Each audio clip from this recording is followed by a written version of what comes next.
ശരി, ശ്രീ രാഹുൽ ഈശ്വർ, അതായത് ഇപ്പോൾ കോടതി ഒരിക്കൽ കൂടി, ഇപ്പോൾ ശ്രീജിത്ത് പണിക്കർ പറഞ്ഞതുപോലെ കോടതി ഒരിക്കൽ കൂടി വ്യക്തമാക്കിയിരിക്കുന്നു എന്താണ് തന്ത്രിയുടെ ജോലി. അത് തിരുവിതാംകൂർ ദേവസ്വം ബോർഡിന്റെ മാനുവൽ പ്രകാരവും വീണ്ടും അത് കോടതി ആവർത്തിച്ചു പറയുന്നു. തന്ത്രി പൂജാകാര്യങ്ങൾ നോക്കുന്ന, പൂജകൾ ഉൾപ്പെടെയുള്ള താന്ത്രികപരമായിട്ടുള്ള കാര്യങ്ങളിൽ മാത്രമാണ് തന്ത്രിക്ക് ചുമതലയുള്ളത്. അല്ലാതെ ക്ഷേത്രവുമായി ബന്ധപ്പെട്ട അറ്റകുറ്റപ്പണികൾ, അതിൻ്റെ ഭരണം, ഇതിനൊക്കെ വേണ്ടിയിട്ട് ഒരു ഹയറാർക്കി ദേവസ്വം ബോർഡിനകത്തുണ്ട്.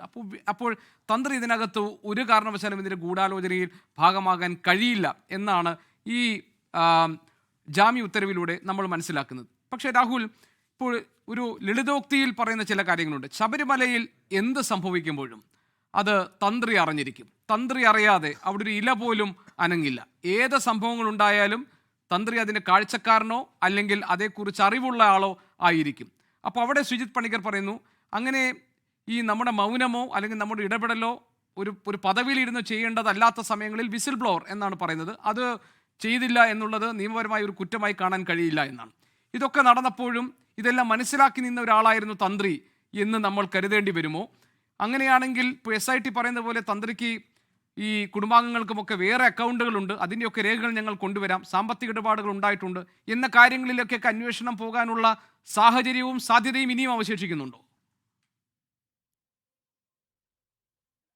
ശ്രീ ഗോപീഷൻ, പെട്ടെന്ന് 2-3 പോയിന്റുകൾ. ആദ്യമായിട്ട് തന്നെ 24 ന്യൂസിനോടൊരു വലിയ നന്ദിയുണ്ട്. കാര്യം ഇത്രയും പ്രധാനപ്പെട്ട ഒരു ന്യൂസ് വന്നിട്ടും നമ്മുടെ പല മാധ്യമങ്ങളും ഈ വിഷയങ്ങളിലേക്കടക്കം വിശദമായ ചർച്ചയും മറ്റും കൊണ്ടുപോയില്ല.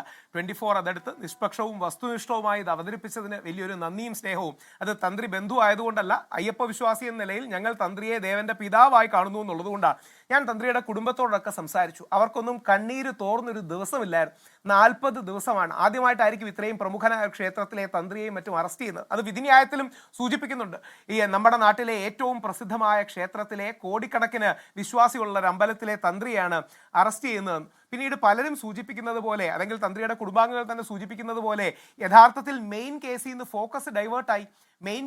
ഫോക്കസ് ഡൈവേർട്ടായി പുള്ളിയെ കൊടുക്കാൻ നോക്കി. ഇതൊരു കാൽക്കുലേറ്റഡ് ഡിസ്ട്രാക്ഷൻ ആയിരുന്നു എന്ന് നമ്മൾ തീർച്ചയായും സംശയിക്കേണ്ടിയിരിക്കുന്നു. അതായത് മെയിൻ കേസ്, ഇപ്പം കാരശ്ശേരി മാഷ് അടക്കം, തമ്പിസാർ അടക്കം, ശ്രീ ശ്രീജിത്ത് പണിക്കർ അടക്കം, അങ്ങടക്കം സൂചിപ്പിച്ച പ്രധാന കേസിൽ നിന്ന് ശ്രദ്ധ പോയി തന്ത്രിയെ കൊടുക്കുകയും ഇല്ലാതാക്കുകയും ചെയ്തു എന്നൊരു വിഷമം വന്നു. എത്രമാത്രം വേദനിച്ചതാണ്. അതായത് പെട്ടെന്ന് 2 കാര്യം കൂടെ പറയാം. കേരളത്തിൽ, അതായത് നമ്മുടെയൊക്കെ വിശ്വാസപ്രകാരം പരശുരാമൻ, മഹാബലിയുടെ കാലത്തിന് ശേഷം പരശുരാമൻ ഇന്ന് കാണുന്ന രീതിയിൽ കേരളത്തെ പുനഃക്രമീകരിക്കുകയും 2 തന്ത്രി കുടുംബങ്ങളെയാണ് കൊണ്ടുവരുന്നത്, താഴമണ്ണും തരണനെല്ലൂരും.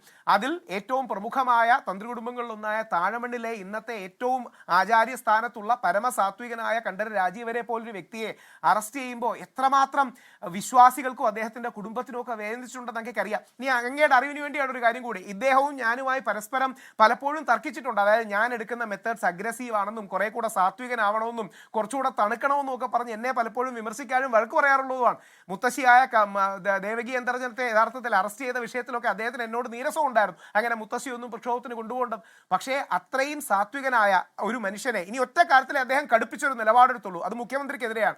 മുഖ്യമന്ത്രി ശ്രീ പിണറായി വിജയൻ ശബരിമലയെ അങ്ങനെ യുവതികളെ കയറ്റണമെന്ന് കടുപ്പിച്ച് നിൽക്കുമ്പോൾ അദ്ദേഹം പറഞ്ഞു, ഞാൻ വേണമെങ്കിൽ ഇത് നട അടച്ചിട്ട് പോകുന്നു. അല്ലാതെ വേറൊരു തരത്തിലും ശക്തമായി പോലും പറയില്ല. കണ്ഠര് മഹേശ്വർക്ക് ശേഷമുള്ള വളരെ സാത്വികനായി സംസാരിക്കുന്നതാണ് ഒരു വ്യക്തിയാണ്. അപ്പോൾ ഇദ്ദേഹത്തെ പോലൊരു വ്യക്തിയെ കുടുക്കി അറസ്റ്റ് ചെയ്തത് വളരെ മോശമായി പോയി എന്ന കാര്യത്തിൽ യാതൊരു സംശയവുമില്ല. അതിന് രാഷ്ട്രീയപരമായ ദുരുദ്ദേശങ്ങളായിരുന്നു എന്ന കാര്യത്തിന് സംശയമില്ല.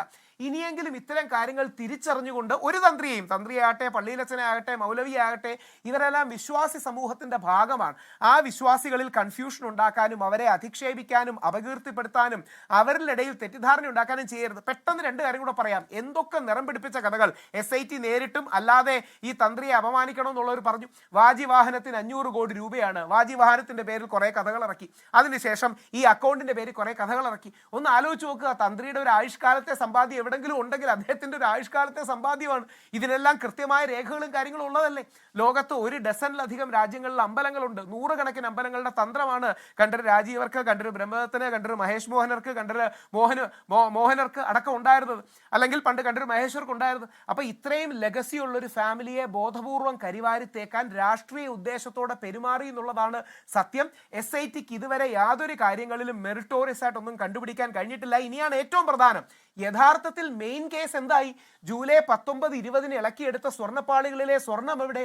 ആ സ്വർണം എത്ര പോയി, എവിടെ പോയി, എങ്ങോട്ട് പോയി തുടങ്ങിയ ചോദ്യങ്ങൾ എല്ലാ ആൾക്കാരും മറക്കുകയും തന്ത്രിയെ കുടുക്കിയതിലൂടെ ചില രാഷ്ട്രീയ ഒബ്ജക്റ്റീവ്സ് ഫുൾഫിൽ ചെയ്യുകയും ചെയ്തു. ഇനിയും ജസ്റ്റിസ് ബദറുദ്ദീന്റെ വിധിയിലെ 81-ാം പേജിൽ ജസ്റ്റിസ് ബദറുദ്ദീൻ തന്ത്രിക്ക് അനുകൂലമായി മറ്റൊരു കേസിൽ പോലും വളരെ വിശദമായിട്ട് എഴുതിയിട്ടുണ്ട്.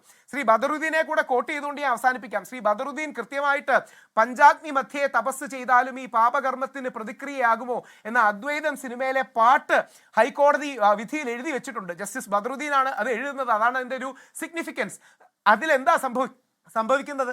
യഥാർത്ഥത്തിൽ അദ്വൈതം സിനിമയിൽ തന്ത്രിയെ കള്ളക്കേസിൽ കുടുക്കി കമ്മ്യൂണിസ്റ്റ് സർക്കാരിന്റെ ഭാഗത്തുള്ള ചില ആൾക്കാരും അവരുടെ ആൾക്കാരും തന്ത്രിയെ കുടുക്കുകയും ദൗർഭാഗ്യകരമായ പല കാര്യങ്ങളും സംഭവിക്കുന്നതാണത്. യഥാർത്ഥത്തിൽ അദ്വൈതം സിനിമയിൽ തന്ത്രിയെ കുടുക്കിയതുപോലെ യഥാർത്ഥത്തിൽ ശബരിമലയിൽ തന്ത്രിയെ കുടുക്കുന്ന കാഴ്ചകളാണ് നമ്മൾ കണ്ടത്. അതിന്റെ പേരിൽ കള്ളക്കഥകൾ അടക്കം എടുത്ത് അദ്ദേഹത്തിനെതിരെയും അദ്ദേഹത്തിന്റെ കുടുംബത്തിനെതിരെയും ഒക്കെയാണ് ഇത് പ്രയോഗിക്കുന്നത് കണ്ടത്. അവരുടെ ആ കുടുംബത്തിനൊക്കെ ഏറ്റ വേദനയ്ക്ക് വിശ്വാസി എന്ന രീതിയിൽ നമുക്ക് ക്ഷമയും മാപ്പും അല്ലെങ്കിൽ വേദനയിൽ പങ്കിടാനല്ലാതെ എന്താ ചെയ്യാൻ കഴിയുക? എനിക്ക് ഒരു കാര്യം കൂടെ പറഞ്ഞ് അവസാനിപ്പിക്കാം. ഇനിയെങ്കിലും ഗവൺമെന്റിനോടുള്ള അഭ്യർത്ഥന, ഇതിനെ രാഷ്ട്രീയമായി ദുരുപയോഗം ചെയ്യരുത്. അത് അജയ് തറയിൽ സാറിനോടാണെങ്കിലും ചെയ്യരുത്, കടകംപള്ളി സുരേന്ദ്രൻജിയോടാണെങ്കിലും ചെയ്യരുത്. ഒരു വരി കൂടെ പറഞ്ഞു നിർത്താം.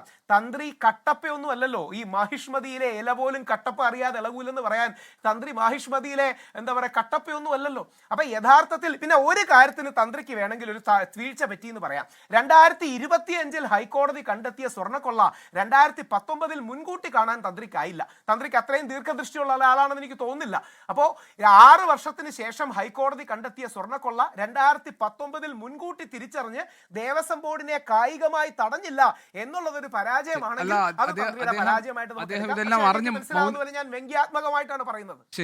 ശരി രാഹുൽ ഈശ്വർ, എങ്ങനെ അറിയാനാ ശ്രീ ഗോപീഷ്ണ, എന്തറിയാനാണ്? അല്ല, ഒരു സെക്കൻഡ് എടുത്തോട്ടെ. അതായത് ദേവസ്വം ബോർഡിന്റെ അനുവാദത്തോടു കൂടി ദേവസ്വം ബോർഡ് പറഞ്ഞ് അവിടെ നിന്ന് സ്വർണ്ണപ്പാളികൾ ഇളക്കി എടുത്തോണ്ട് പോയതിനു ശേഷം ഒരാൾ അതിൽ നിന്ന് സ്വർണം കട്ടെടുക്കുകയാണെങ്കിൽ ശബരിമലയിലുള്ള തന്ത്രിക്ക് ഇത് എങ്ങനെ അറിയും? നോക്കുമ്പോ സ്വർണത്തിന് കുറവുണ്ടോ കൂടുതലുണ്ടോ എന്ന് തിരിച്ചു വന്ന് നോക്കുമ്പോ അറിയാൻ പറ്റുമോ? തന്ത്രിയാണോ ഇതൊക്കെ മെഷർ ചെയ്ത് നോക്കുന്നത്? തന്ത്രിക്ക് സ്വർണ്ണപ്പണിയാണോ ജോലി? അപ്പോൾ തന്ത്രിയെ മനഃപൂർവ്വം കുടുക്കിയതാണെന്ന് അസന്നിഗ്ധമായി 100% തെളിഞ്ഞിരിക്കുകയാണ്. ഇനി കൂടുതൽ ട്രയലും കേസും ഒക്കെ വരും, സംശയമൊന്നുമില്ല. തന്ത്രി അതിൽ 100% നിരപരാധിയാണെന്ന് തെളിയിക്കപ്പെടും. തന്ത്രിയെ കുടുക്കിയത് CPM ഗവൺമെന്റ് ആണ്. ശ്രീ പിണറായി വിജയൻ അടക്കമുള്ളവരുടെ രാഷ്ട്രീയ താല്പര്യമാണ്. ഇന്നല്ലെങ്കിൽ നാളെ യുവതി പ്രവേശത്തിന് ക്ഷമ പറഞ്ഞതുപോലെ അതിനും ക്ഷമ പറയേണ്ടി വരും. എഴുതി വെച്ചോളൂ സ്വാമി ശരണം. ലോകത്തെവിടെയായാലും ഏത് സമയത്തും 24 വാർത്തകളും ഓഗ്മെന്റഡ് റിയാലിറ്റി പാക്കേജുകളും എക്സ്പ്ലെയിനറുകളും വിശദമായി കാണാൻ ഞങ്ങളുടെ YouTube ചാനൽ നിങ്ങൾക്ക് സബ്സ്ക്രൈബ് ചെയ്യാം.